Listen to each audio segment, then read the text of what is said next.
This is another case of one pivotal spiritual experience completely changing a man's life forever. There are people going down a very materialistic road and just not satisfied with it because they're too advanced, they're too unselfish. They want to do more and they want to contact something within.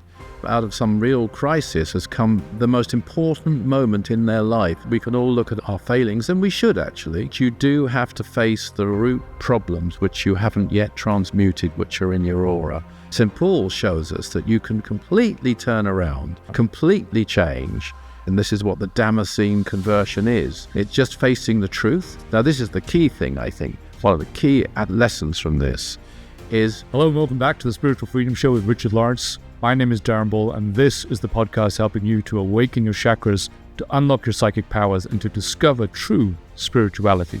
Today's show is an extremely hopeful promise, epitomized by the life of St. Paul and another outstanding figure from the Buddhist tradition, that no matter what your life might be like now, no matter how disconnected you may feel from your own higher self, we can all change instantly, profoundly, and forever in the light of spiritual truth. And in this episode, there are at least 2 secrets to doing this successfully. Richard. Darren. Let me start with a story today. The sun blazes overhead. The road is dusty, long and silent, stretching between 2 cities, in fact between 2 destinies even. A man travels towards Damascus. His heart is filled with righteousness and certainty, carries authority, judgment, but he also carries the burden of a closed mind, closed to the influence of his own higher self and to great spiritual truth. His name is Saul, a zealot, a persecutor, a man convinced of his own rightness, but the divine has other plans. And in a flash of blinding light, his world is shattered. His body falls to the ground. His certainty crumbles like the dust upon that fateful road. His sight is gone, and from the silence a voice speaks. Saul, Saul, why do you persecute me? And in this single moment, this collision with truth, Saul's old life dies. A new man is born. A man who will travel the world not to condemn but to uplift. A man who will become known as St. Paul, a tireless apostle of divine love. And his story is not just history, it is a living reminder that at any moment the soul can awaken and rise to the occasion of a spiritual life of service. So today we're talking about this first Damascene conversion, if you will, though no doubt many have come before, of course, and explore, I think, how this applies to our own life, and I think also, I believe, to discover how every moment holds a potential for the spiritual awakening in the light of truth in our lives. Yes. I mean, I had actually a phone call with a listener to our show not that long ago. Oh, yeah. Who told me that she'd had the most terrible accident. And, you know, it was really serious on the road. And she'd recovered.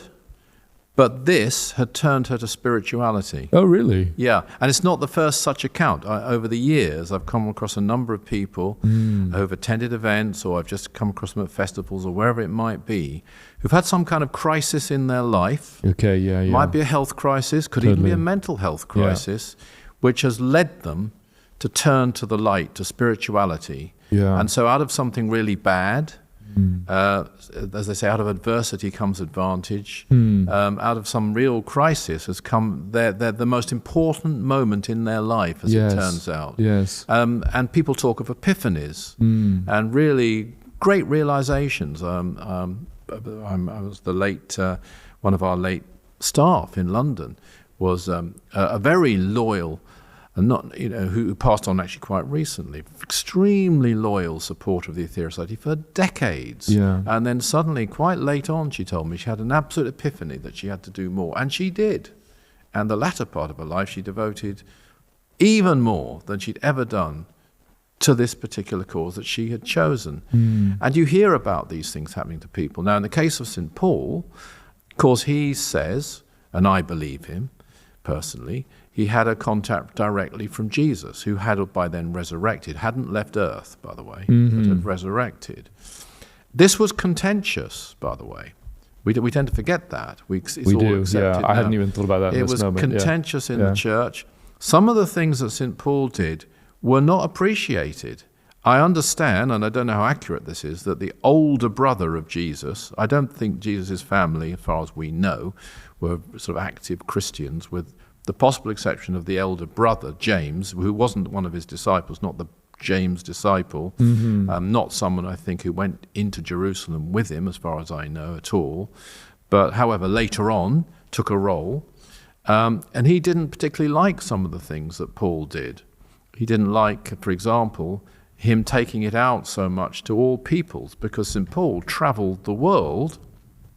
And this is another case, really, of a one pivotal spiritual experience completely changing a man's life forever. Totally. There's a lot we can learn from it. It's not unique. I can give an example. One of the greatest Tibetan Buddhists ever, Milarepa, who also turned his life around completely. He'd killed people using magic, and he completely turned it around and became an absolute saint. This is a wonderful thing that people can do this.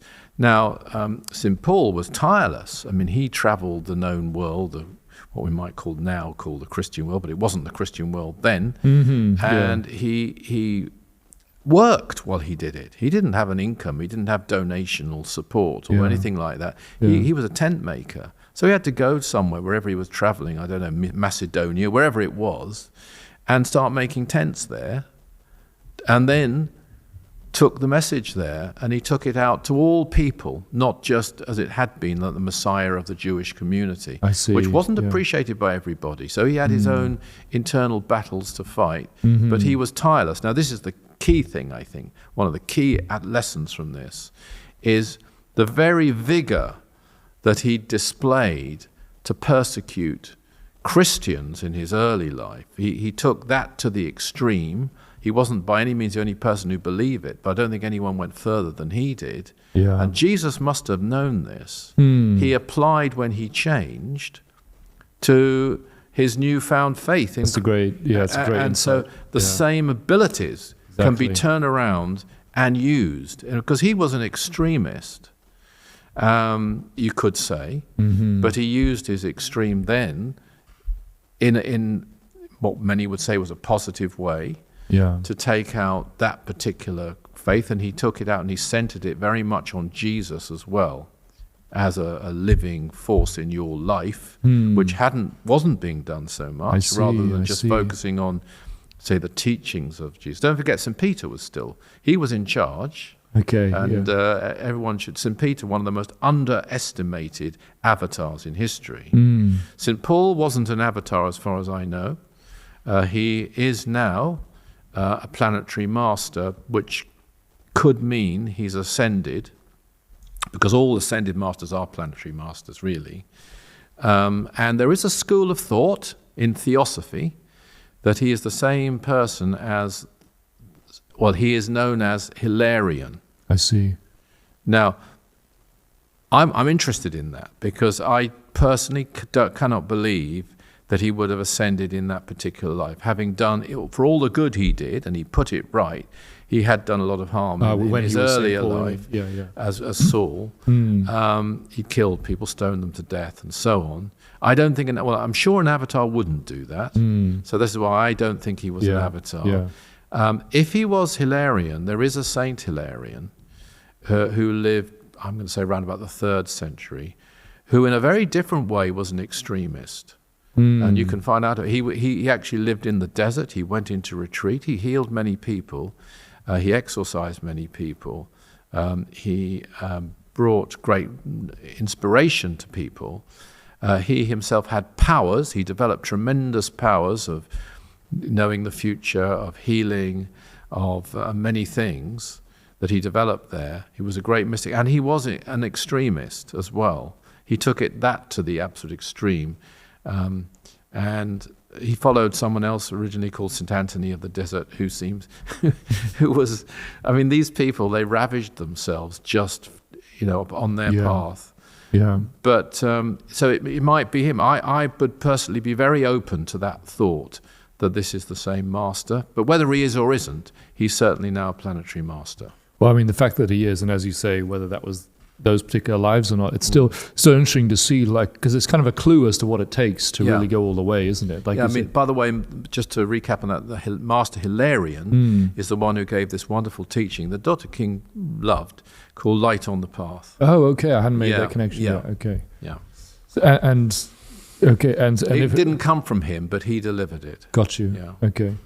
Because, we see, as you pointed out, the sort of extremism that he reapplied or redirected towards spirituality. I mean, people kind of tend to think that spirituality is kind of like, maybe it's a little bit of a hobby. It's nice. It's like a little thing you do in your life, put some incense, whatever, but it's not. It's like the full force of his personality and his will. It's got to be everything if you're going to go. It depends how far you want to take it, sure, of course. Yeah. But it's that story. I mean, this is brutal, but in Autobiography of a Yogi, much as it's Autobiography of a Yogi written by a person I like to regard as, call it a liberty, I don't care, my good friend Yogananda, is wonderfully written, beautifully written, but some of the incidents in it are, they're far out. You've got somebody walking through a door, you've got all kinds of things happening in it, people jumping off a cliff to their certain death and being resurrected. Yeah, that's a good story. It's quite the stories in there aren't little after dinner tales. Yeah. And one of the stories in it is about a student who goes to a yogi to find truth. This is one of my favorites because I can really relate to this, although it's tough, it's harsh. It's not something we would do. In fact, if we did, we'd probably be done for assault. But anyway, he went to this yogi, and he said to the yogi, will you teach me truth? And the yogi grabbed hold of him, dipped his head in the bucket of water, or a basin of water, and pulled him out and said, what did you want most when you were in there? And he said, air. He said, when you can say truth, I'll teach you. Now go. Now, that's a harsh story, but there again, that student will never forget that. And that desperation, where it's more important to you than life itself, physical life itself, you need to have. Yeah. Actually, that's kind of the moral of the story of the other seeker who jumps off the cliff at the instruction of the Lord Babaji, isn't it? It's the same and he principle. wasn't bothered. He that's nothing. And according to Dr. King, that the one who jumped off the cliff, I actually believe I've had one message from him. Strange as that may sound, but anyway, in the story, he jumped off the cliff, and he was, according to Dr. King, given, his body was renewed, but he didn't have a full life. But the life he did have, he spent in the circle of the Lord Babaji, and that would be worth countless lives. Just a day in the company of the Lord Babaji. Yeah, amazing. And that's the attitude they had. And so did Milarepa, who I mentioned earlier. Now here was a man who had gone to practice magic. His mother had urged him to do that. Now we're in the 11th century now in Tibet, and he had gone to learn powers of magic, which he had a real ability to do, to gain revenge on some relatives who'd maltreated the family. And he did do it, and he attacked a village using magic, and there were many deaths and lots of suffering, but he wasn't at all satisfied, and he felt wretched, and long story short, he turned to the light. He discovered in his quest to learn the magic from teachers in the Himalayas, he came across Marpa the translator, who was a student of Naropa, who was one of the great teachers of Tumo, and Tumo, by the way, is the power of Kundalini by a different name, a different description. And I won't go at length here, but his teacher was called Tilopa, and he had a contact going back to Padmasambhava, where it all started. So that's the lineage there. But anyway, he under Marpa, and the stories are brutal again, absolutely brutal. I mean, he jumped out of a first floor window once in fear of Marpa. But Marpa said to him, I'll make you an adept in one life. And he did. Wow. But he was another one who went up the Himalayas in a cotton robe. He had to use Tumo. He had to use the practice of the inner heat, as it's called, to warm himself, or he would have died. I've tried this in a very limited way, extremely limited way, but it can warm you under certain conditions. But I'm not saying I could go up in a kick, in a cotton robe on the Himalaya. No way. But he did, and he survived.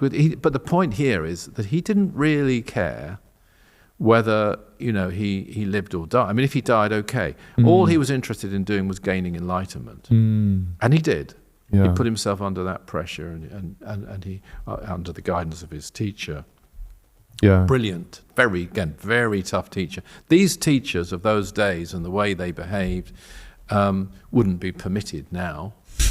But for certain types of student, it worked. Yeah, totally. Milarepa, there's another one, like St. Paul, though, who turned himself around completely. Exactly. And what I like about, one of the thing I like most about Milarepa is that he said that he was doing this for the sake of the world, not in order to find enlightenment for himself. Interesting. He believed, and you can kind of see why, that if he gained that state in those days, it would affect the world as a whole, and it would, and it did.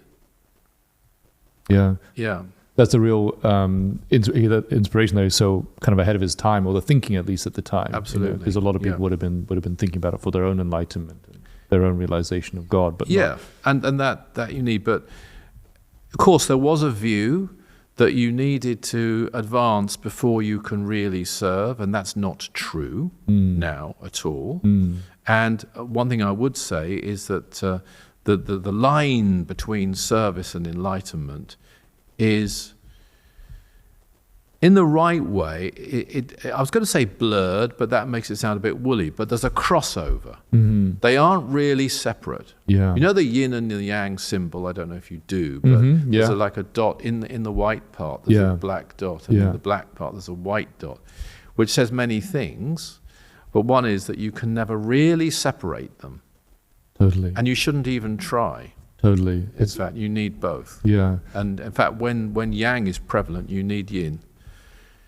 And when yin is prevalent, you need yang. We're going way off onto another topic here. I could talk at length about, but we'll. But it's a deep point that you're right. People often confuse that. It's like, am I doing this or am I doing that? It's not really about a choice between the two. It is one and the same. Yeah. Well, within enlightenment and service, as you serve, you can gain your highest great states of enlightenment. I mean, it may not be at that moment, might not be practical, probably wouldn't be even a good thing if you did sometimes. You might be engaged in a very practical task.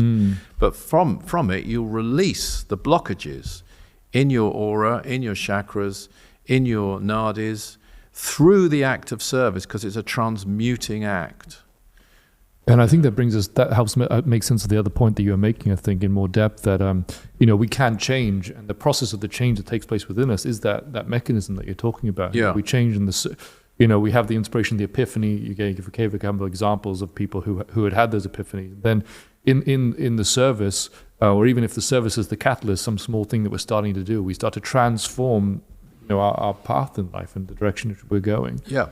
I think exactly. I think even just relating St. Paul's story and now Milarepa, as you said it, to my own life in a small way. I mean, I remember when I was a young teenager, I was made to go to church at the time, and I really viciously rejected it. Even though there was a spiritual yearning within me, I just couldn't countenance it. I just felt at the time it was just too nonsensical, and I was not kind to people who were believers. I see. Yeah, so obviously I would have a completely different outlook now, even though that's not the teaching I've chosen to follow. But it's a few years after that, I myself found myself at the end of the road, in the cul-de-sac of ordinary life. Put it that way, empty, kind of alone. What is my purpose here? And sort of knocking on that door of spirituality, begging for it to open. And that's when I discovered the Theory of Society and started to practice the 12 blessings and other things. Yeah. And that's when my life really changed. Just starting to put the effort, as you say, the vigor and all that you applied to your other life before, you apply the same extreme level of determination and devotion, but now with clarity of motive and a spiritual purpose. It's true, and you can take a practice like dynamic prayer, and this is the passions that we all have within us can be channeled into that prayer. Wow, that's a great point. Yeah, when they are channeled into that prayer, they will be risen. So some of the basic energies, even if there is still anger in you, even if you might not feel angry at that moment, but it's in you, this can be a transmuting act, because all the time you're raising the energy up towards the heart chakra. You're actually visualizing energy coming down through the heart chakra as well as the palms of the hands. But in the process, any basic energies can be risen as well. Because when you focus on a chakra, and that's a chakra that is safe to focus on, some of them aren't so much, then the mind will go there. So lower aspects of mind, if you do it fully, will be risen to that point as well.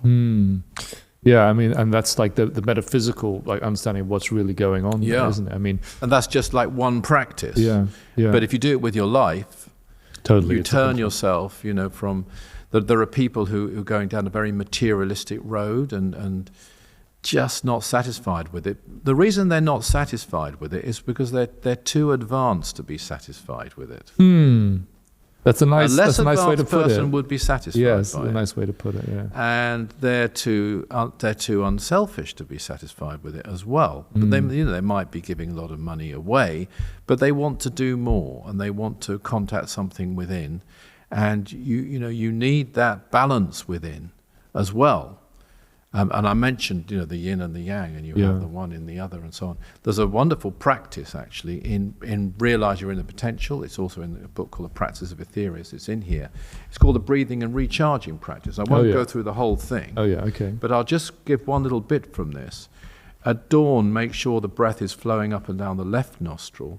At midday, make sure the breath is flowing up and down the left nostril.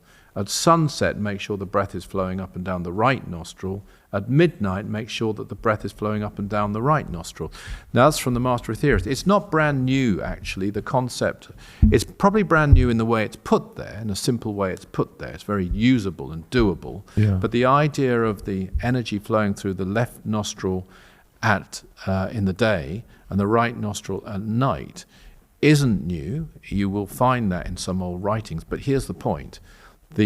What you might call the yin, or let's call it Ida and Pingala, whichever way you look at, or the positive and the negative. Negative, not bad, but the two magnetic aspects. Yeah. The left is the one which is the negative, or sometimes called in Sanskrit writings moon, and this is the one you're breathing in the day, and the right is the sun, and this is the one you're breathing at night when the sun isn't visible. So you're even there. What you're doing is you're bringing a balance all the time to your actions, and this has a fantastic effect. But anyway, I've diverted from St. Paul and Milarepa. It's a very interesting point about balance. I'd never actually realized that, but that's what's actually going on. That's what's going on, and furthermore, if you took it further. And you have the both Ida and the Pingala flowing, you create a channel, because you can't breathe in physically through the spine. This is a physical action, breathing. So you breathe through the left and right nostrils. And so all the time you're bringing in those two forces in different degrees. When you start to advance, there's a central channel, Susumna, if you like, through which it can rise, and then it becomes what they would call in some writings sattvic, a sattvic force, a higher kind of intelligence. When you're really advanced, you don't actually need breath as a source, because you can directly tap the living life force of Kundalini, and then you'll have a whole other force. But I have taken this way away from St. Paul. Have I? Oh, no, maybe I haven't. Maybe you haven't. No, because you've just reminded me of this. Yes. Because you saw this painting recently, didn't you? I did. So I went to an event, actually a musical event at Royal Naval College Chapel. In Greenwich in England. Okay, yeah. And I went because it was a concert of someone we've spoken about on this show, Hildegard de Bingen. Oh, yeah, okay. Who I'm absolutely sure had Kundalini experiences based on her descriptions in, what was it, the 11th or the 12th century, around there. Okay. Amazing lady, fantastic, what she did in many fields, especially as a woman in those days, quite incredible. Anyway, the painting at the back, and that's why I was there, because her music was being played. There was actually some other very good music being played as well, or sung, not played. Okay, yeah. It's monophonic sound. At the back, there was actually an 18th century painting by an American painter of St. Paul. And he was holding in this painting, in his hand, a serpent or a snake, which was curled round his hand and went up. Now, that is a symbol very close to a symbol of the ascended masters of Kundalini, curled round the hand and out into like it forms a torch. Yeah. Which was given to Dr. King, actually. And it hangs in our various temples around the world, that particular symbol. Now, according to the church, they think it was a fire that came out of, a snake that came out of a fire. But this doesn't happen too often. The snakes come out of fires. So you've got the element of fire, you've got the snake, and you've got St. Paul. Yeah. So it brings us right back to St. Paul. And it supposedly happened on Malta, which is interesting too, because of its chivalric connections later. I see. But that put by the by, I mean, it's a very interesting symbol. Of course, they have no idea what it meant, but to me it was interesting because I was drawn there by the Kundalini experiences of Hildegard of Bingen. Yeah, but I think it also speaks to the attainment of Saint Paul, having redirected his life in this way. And as you said, now he's a planetary master. So it's coming back to that we all have this opportunity to change in the light of truth. And if it's wonderful, because a saint is a sinner who never gave up, says Yogananda. And it's so true. And, we can all look at our failings, and we should actually. We'll need to. We don't want to dwell on them, but we'll need to look at them enough to transmute them. Yeah. And if you don't look at them, you can't transmute them. You don't face them. You don't have to face every single memory of everything you've ever done. No, you don't have to do that. But you do have to face the root problems which you haven't yet transmuted, which are in your aura. And you do have to transmute it. And with that can come certain memories. Sometimes very quickly. You get bang, bang, bang, bang, bang, like 5 memories of a similar kind of thing that's recurred in a row. But St. Paul shows us that you can completely turn around, completely change, and this can apply to anyone. They might be in a real fix. They might be dealing with difficult problems of addiction, or all kinds of other issues, or they might be in one of these very negative relationships they don't seem to be able to free themselves from. But there's an empowerment here, and it shows that you can, and this is what the Damascene conversion is. Yeah. It's just facing the truth, uncomfortable as it may be. This is a great point. To face, and whatever it says about our past conduct we have to face and take on board, and this can be painful. Guilt is only useful so far as it makes you change. Other than that, it's no use. But if it makes you change, and you do change, then it's provided a useful service. No, I love that. That's a really good insight, I think, for anyone to apply in their life.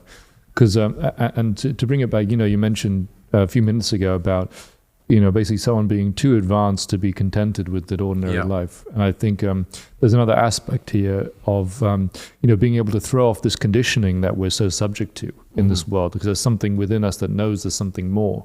Yeah. And to be able, to listen to that voice within, as we've described in other shows, and to turn to the light, in spite of whatever that might mean we need to face in our life at that moment. Yeah, and coming to your story from your youth, too advanced to accept an orthodox viewpoint as well. Too advanced to accept a teaching that isn't satisfactory, that isn't empowering, that isn't inclusive, the idea of a one and only God, or some of these very limited views that are out there. Too advanced for that. But if you pursue it, and if you keep knocking on that door, you will find the right path for you, because the truth is there. Wonderful way to end that. Thank you very much, Richard. Hey, Spiritual Freedom Show family, thanks for tuning in to the show. I just wanted to offer a couple quick reactions for you to consider after that episode. The first point I wanted to make was about the power and the necessity of facing the truth in our own lives, especially the truth about our own mistakes. Not to dwell on the negative, but to put them right if we can, and to change our life going forward in the light of that greater realization. Now, the second point, which I think is interesting, is that St. Paul applied the same grit, the same determination, the same passion to his spiritual path after his Damascene conversion as he did to his previous persecution of Christians. And the lesson is that we too can demonstrate the same grit, determination, etc., as St. Paul did, as did Milarepa, when we too turn in earnest to the spiritual path, or to a deeper commitment on the spiritual path. Because true spirituality requires everything of us, not just for the sake of our own advancement, but for the sake of the enlightenment of the world as a whole. So both Paul's story and the story of Milarepa both offer us a blueprint, a demonstration, an example of the transformation, of the perseverance, of the fearless and tireless devotion that is necessary in order to effect this change that can take us towards liberation when we embrace our true spiritual destiny. So let us remember that every moment holds the potential for greater spiritual awakening in the light of truth. Now, if you enjoyed that episode about St. Paul and Milarepa and this universal path to liberation, We have new episodes coming out every fortnight, so thank you for subscribing and supporting the channel. Now, if you're interested in more right now, then I invite you to check out this video over here about the crisis of Prince Arjuna from the Bhagavad Gita and the end times Atlantean War, or this video over here that goes into more depth about how you can supercharge your journey to spiritual enlightenment. Thanks for tuning into the show. We'll see you next time.